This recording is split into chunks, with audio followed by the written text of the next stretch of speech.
Welcome to the Montana Grizzly Leadership Project. This is the first of what is going to be several conversations with head coaches and key athletic department administrators at the University of Montana.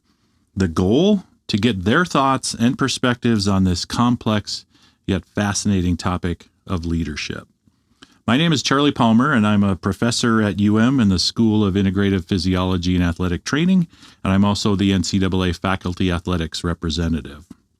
I could not think of a better person to start off these conversations than one Jason Brown.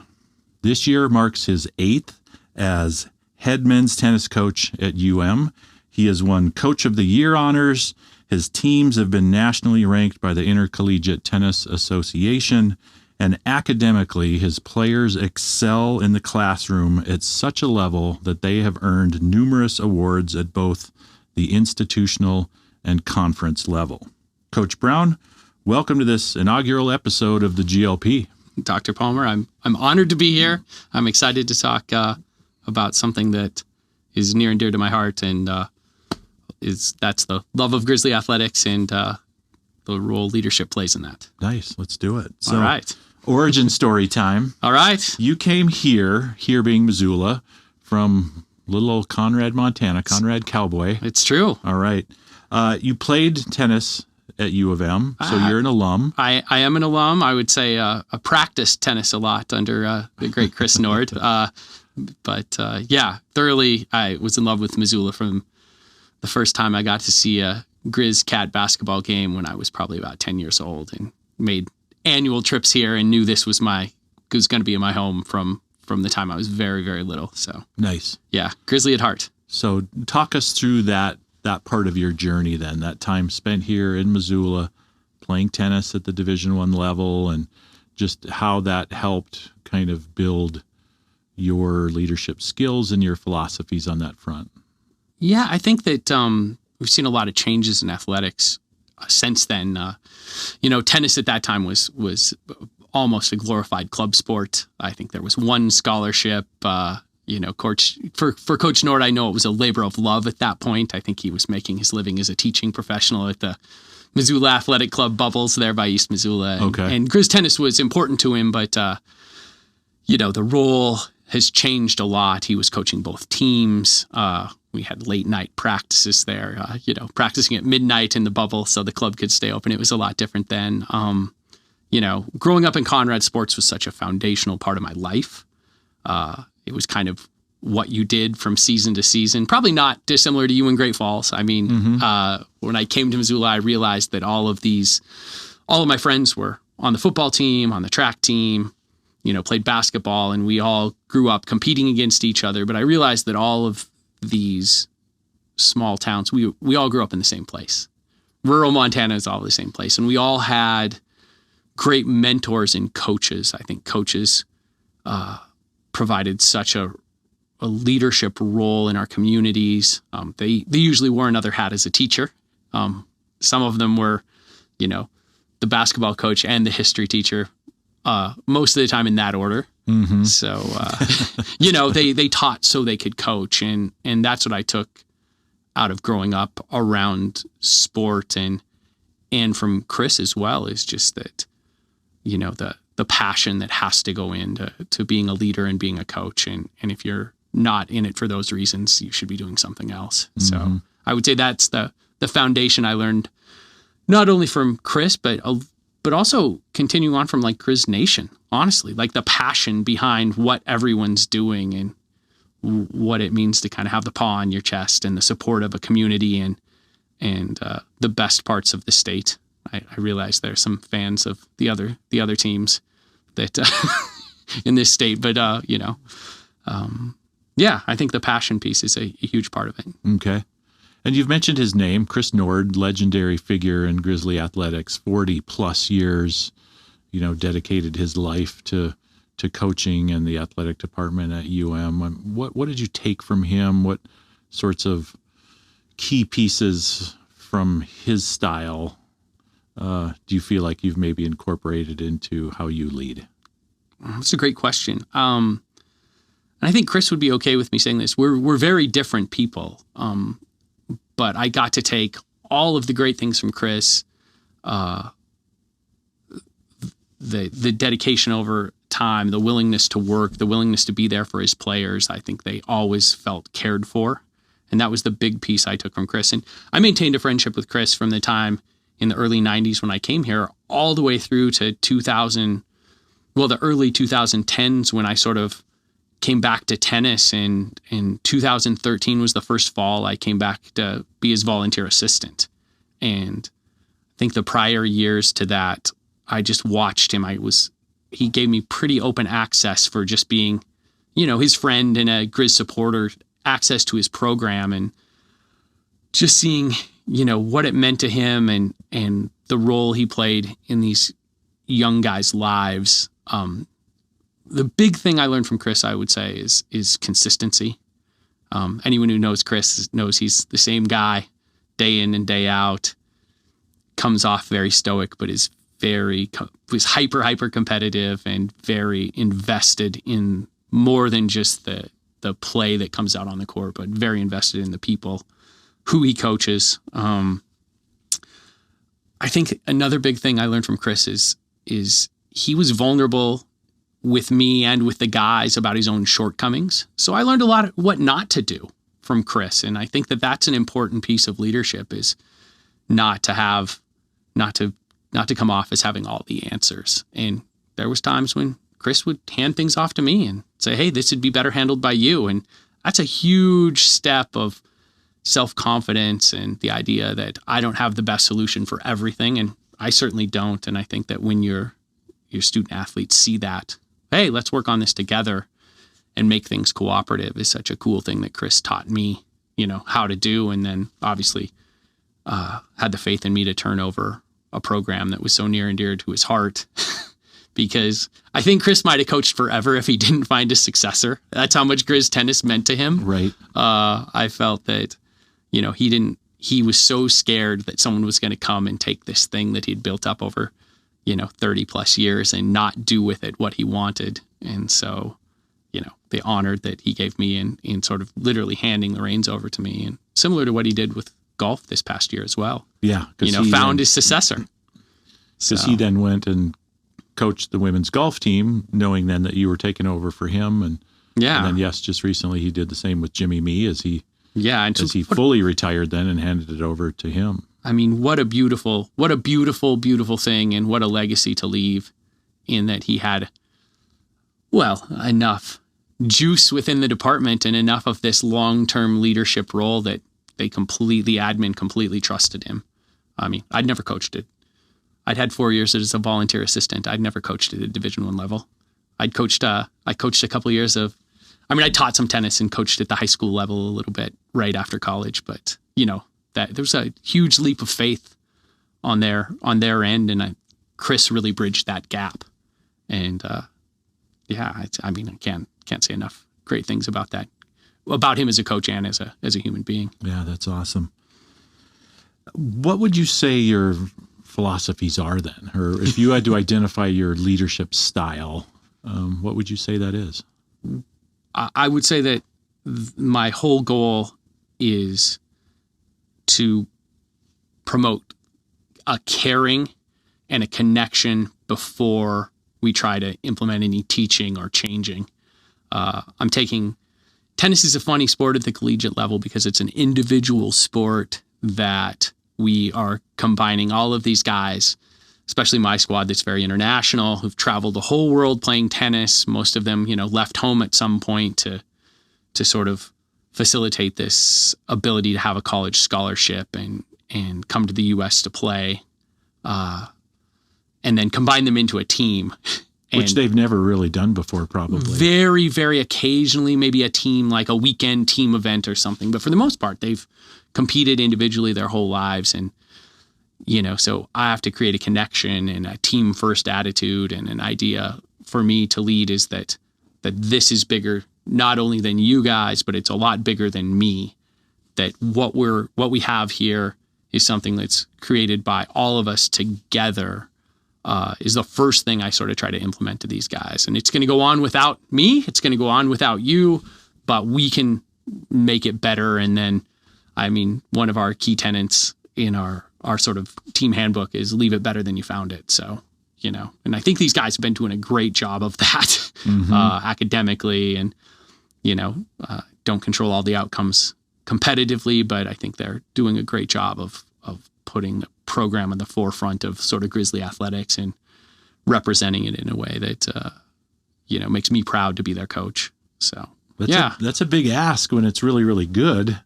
And then you're asking them to make it even better than how they found it. I mean, it is a big ask. I agree. I think that we're trying to put out these really clear ideas of what the expectations are. Nothing's vague.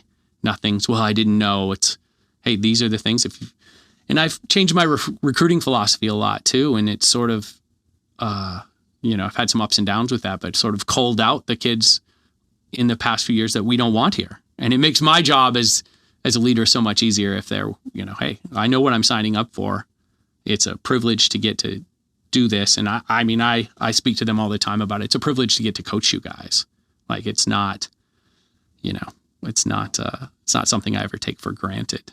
And I love to compete. But if you would have asked me if we were doing this podcast a year or two for sure ago, I would have said part of my leadership style is I want to be the best coach in this department. And I've said it on multiple occasions. I try to be chill, but I'm a very competitive guy. Yeah. And I've changed that in this last year, especially, is I don't really care about being the best coach in the department anymore. I want to be the best possible coach for the group of 10 young men I have this year. That's it. I don't want anyone on the planet to possibly be able to fill in my role better than I do. And then, that part of the leadership dynamic comes into that. I have to stay very aware. I check in with my players every single day. They probably get sick of it, but communication's a big part of my leadership style. We talk a lot, but it's easier to do with a smaller squad. I have 10 guys. I mean, I literally I have some communication with them every day about, try to stay aware of their lives and what's going on with them. And kind of feel that happy people, happy student athletes, happy humans perform better in the classroom and on the court, and try to, head things off before they ever end in trouble. Sometimes we get there, sometimes we don't. But I'd say in a nutshell, that's my philosophy is caring, being adaptable, and making sure that everybody's on board with clear communication. How do you think that transition came about then that you just described, from having this goal of being the best coach or most effective coach in the department to what you described of, I just want to be the best coach I can be for my guys? Yeah, I think that, part of it, we talk a lot about, and another probably tenet in my philosophies, and I completely stole this from Chris Nord, and he stole it from, smarter people. But we really, really are dialed into controlling the controllables, right? And I don't really control if you think I'm the best coach in the department. Whether you do or not, that's, so subjective. And I really wanted to turn it into something that I can just feel that I can lay my head on the pillow every night going, I did the best job I could. I don't think anybody could do a better job than this. That's enough. Whether the admin thinks I'm the best coach or, Bobby Houck does, which he might actually, but God bless Bobby. But no, just I think the change came about that and I did some continuing ed. I try to do a lot of continuing ed. Did some continuing ed this year at the NCAA championships, and they talked a lot about just that aspect of not everybody has the same facilities, not everybody has the same resources. Are you maximizing? Are you doing the most with what you have, what you can do? And it sort of was a little fork in the road for me. And I said, I'm going to take this path that I'm going to do the best with what we have. And it's been very liberating, honestly. It's made leadership a little easier for me, that it's not for show. It's not the only people I care about thinking I'm a great coach are the guys I'm coaching.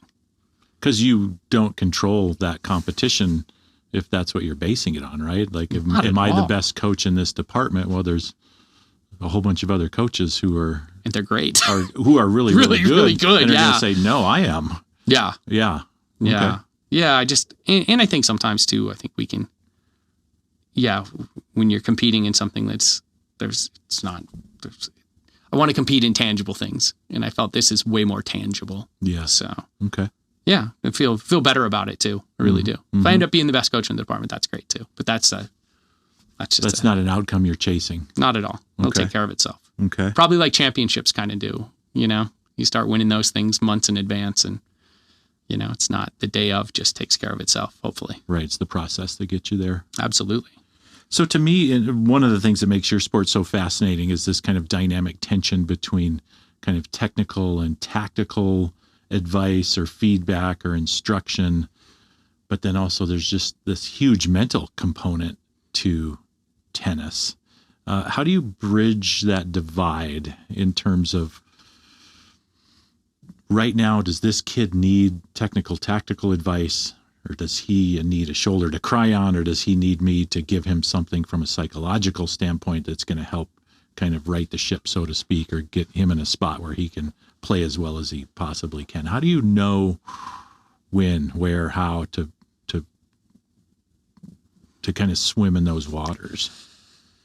Yeah, that question has a lot of depth to it. And it's I think that it's something that needs to be spoken of, and I think that it's something that I think ties into what I was just sort of trying to bring up. Is I think there's no way you can lead, and there's no way you could have an answer to that question if you're not staying tuned in and aware to your program and the individuals in it. So, probably not going to make a lot of tactical suggestions if a kid's coming off an OChem midterm and his girlfriend just broke up with him and his dog just died, and we have to be, as a coach, I feel like you need to be aware of all three of those things.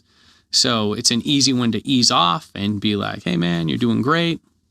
And I think we spoke prior a little bit about this, but the idea of looking for doors to be open, windows to be open. Sometimes it's a little crack that you can get in some tactical advice when it's needed. And sometimes you have to look for that same opening for sometimes kids aren't open to hearing anything on the mental side either. Sometimes they're a bit of right. There's times they're overloaded, they're overwhelmed, and looking for the spots that you can make a connection. I hate to as we're pushing forward to try to get an indoor tennis facility closer to campus, I hate to say this, but I think we have a huge upside in our program is that we have about a 15-minute drive each way to the peak almost every day during our competitive spring season to train. And I mean, the connection and the jokes and the time that we get this together to sort of bond, and it gets them ready for training. But I get to hear, you can pick up on people's moods, who's quiet, who's talking, who's having a great time, how the weekend went for them, what's going on in their lives, that a lot of coaches probably aren't privy to when they just roll out to, the court and here we go. And hey, it's whistle blows and it's time to roll. We get this sort of build up time, and I can know who to push and who not to, sometimes just because of that 15 minutes in the car, and I feel grateful for that. And I think it's a people business. Coaching and leading is a people business, and there's no two ways around that. And so that's something that allows for that, is that sort of people time that's separate from the sport. So that sort of gives me the insight into when, the how part, the coaching piece, like we have to have our X's and O's down, like as Division I coaches, and across the department, I feel like everybody does. So that part's pretty easy. Yes. The tennis piece is, I love tennis. I love the sport. I love the things you spoke about, the individual dynamic of it. But I think that, finding the gaps and when to fit it in. And sometimes you make mistakes, of course, but then being willing to back off and say, hey, that was a bad time for me to overload you with that information. Let's scrap it for now. We'll come back tomorrow or next week. Because if you know them well enough, you know that dart didn't hit the mark. You can tell when the door closes right? sometimes, or the eyes glaze over, or, you get the body language that clearly tells you, wasn't well received. Yeah, or not a time that it's going to be taken to heart, because in the end, especially because we do a lot of individual work, you can tell sometimes one little thing will, click. Mm-hmm. And a lot of times that's all we're looking for once a week is one little thing to be a game changer. And that makes sense. Oh my God, how did I not know that? And off we go. Yes. And there's growth. Then that builds trust. I trust them that their ears are open and they can take in new information, and they trust me that I've helped them, take one step higher in their abilities on the tennis court. Mm-hmm. So, and we do the same thing with academics, honestly. Like, we have a pretty good playbook on how to achieve academic success here at the University of Montana. And when we roll it out to freshmen, we say, hey, look at the track record in the last 8 years. Here's the standard. Yeah, here's the standard. And these guys have all done it. And I promise they're not any more intelligent than you are. Here's the way to do it. And guys kind of look around and usually get some pretty good buy-in right away, just on like, okay, I believe. So that's awesome. Yeah, fun. So related to that, then in a journal, ITF Coaching and Sports Science Review, an author by the name of Gary Cahill, who you're familiar with. I am. In 2023, wrote an article, and here's a quote from it where he says, "Little is known about how the tennis coach should be educated and prepared to deal with the coach's leadership demands, and in particular, the softer skills needed to become a more effective sports leader." So what are your thoughts? What are your thoughts when you hear a quote like that? Yeah, I mean, you, and I'm sure as this carries on and you speak to other coaches, you're going to hear a lot of different yet effective leadership styles. Mm-hmm. I hope so. Yeah, absolutely. I'm excited to learn from my fellow coaches in our department as well. And I feel like I tap into them a lot because I'm like, oh, I never would have thought of it that way. And, even with Chris Nord, we're very different guys. I always wanted to be more like him. But then at some point I realized, hey, this is my style and this is how I need to do things. And I think that, and I don't think that there is an overall education. There's not a cookie cutter, this is how you need to do this. I think that the adjustment piece we talked about in leadership and finding you have to lead different people in different ways. There's not a formula necessarily. I mean, there's some basics, some basic standards, pieces. Absolutely. Right. And some things that are going to be unwavering. And then again, those things are just, sometimes up to each individual coach, but need to be clearly defined. You can't lead someone somewhere if they don't know where they're going. Like, we have to have a clearly defined, this is the target, this is how we're going to, and speak a lot about the idea to the guys about really improving the things no one can take away from us. You treat people well.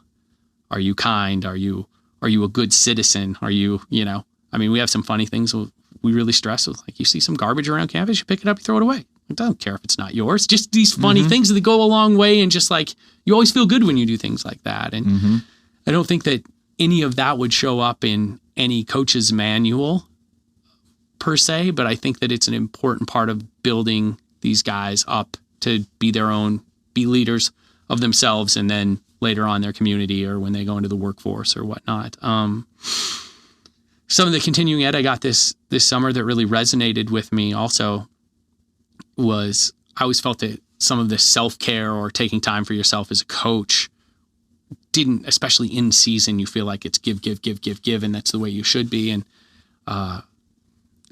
saw this speaker this summer named Kevin DeShazo, and he was a dynamic guy, and ended up reading a couple of his books, and he talked a lot about it's great if you're giving 100%, but if you're not taking care of yourself, you're probably giving 60% of 100 instead of 100 of 100 by not taking your own time. And I've learned that over the last few years of creating some space and making sure to take care of my physical, and so I can be the best leader. And you have to lead by example somewhat.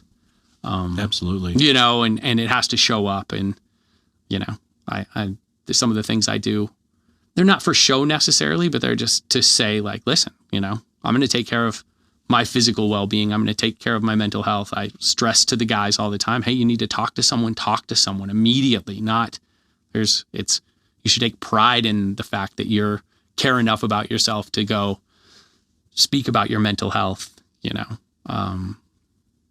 Some of the stuff that goes beyond tennis. I have in fact, I'll send it to you when I'm done with it. But we have a team meeting tomorrow night, and it's all basically on self-care, on making sure how to take care of your body separate from tennis. Of course, there's a huge overlap in that, but I continue to think about the ideas of what I wish someone would have told me when I was 19.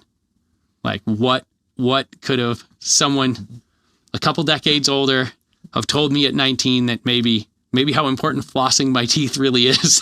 I mean, sounds corny, but not at all, right? Oh, I mean, yeah. And these little habits and little changes that have an impact. And all of a sudden, a guy who's hydrating every morning, has his water bottle full by the edge of his bed and has some electrolytes in it and doesn't get any more headaches or doesn't cramp up on the court or feels better. I mean, we all know how we feel when we get dehydrated.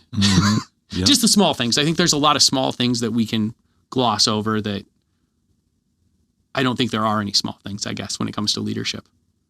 And if they're already doing it, great. It just reinforces the habits. Right. So, yeah. Okay.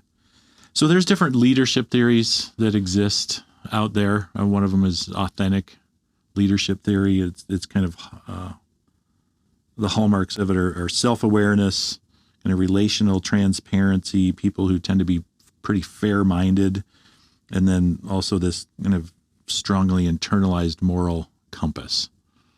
And I definitely see you as being somebody as having kind of this authentic piece to your leadership. Do you agree with that? Do you what are your thoughts when you hear that? Because I mean, we know each other pretty well. Yeah, we certainly do, and I take it as a huge compliment because that's exactly how I would want to be seen. I think I've read enough Brene Brown at this point that honestly, I mean, you want to be close to somebody, you have to be vulnerable too. And I sort of grew up, and as well as you probably did, a lot of these coaches. In fact, one of my main mentors growing up was Superman. He was a coach who, I never thought he made a mistake. I never thought he had a bad opinion or a wrong idea. And then you find out later, of course, he was a human being and was multifaceted. But now I think it's an easier era for coaches to be like, hey, I say at our first meeting every year is I'm going to make some mistakes, but I promise you they're not going to be from a lack of intent or a lack of trying. But of course, we wind the season back when we're talking again in May. I'm going to say, a couple things I wish I would have done different. I'm going to learn from them. Hopefully you guys are, and we're going to move on. And you're going to make mistakes too, and that's okay. In fact, we should be.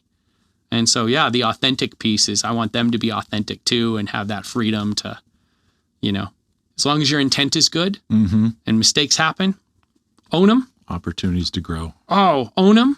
Own them. We'll own them together. And then we forget. Move on immediately. And it's like, I love that idea. I think it's great in all relationships, but this one that adds the stress of school and trying to compete at a high level and win a championship, augurs it up. And I think that when you can just be like, don't let it happen again. Did you learn something from it? And off we go. And we never bring it up again, or it's, those are such moments of like, oh, I trust this person.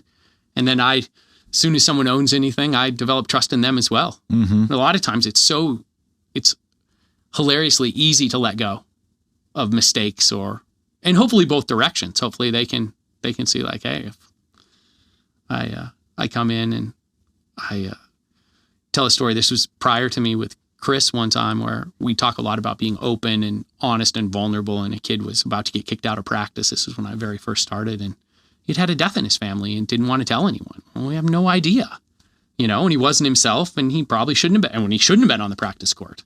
And as soon as the tone changes completely when we can be open and vulnerable about it. And then all of a sudden, then you're trying to wrap your arms around the kid and say, it's okay, but you have to know. Didn't know the context before. Yeah. Yeah, absolutely. And once in a while I'll show up to practice and say, hey guys, I'm in a bad mood, or I had a rough night or didn't sleep well. And most of the time they don't even know or can't tell. I'm probably about the same, but let them know that I'm not, I have bad days too. Correct. But yeah. And then another one of these theories is servant leadership theory, which is kind of marked by the emphasis being on the growth of the led versus the growth of the leader, him or herself.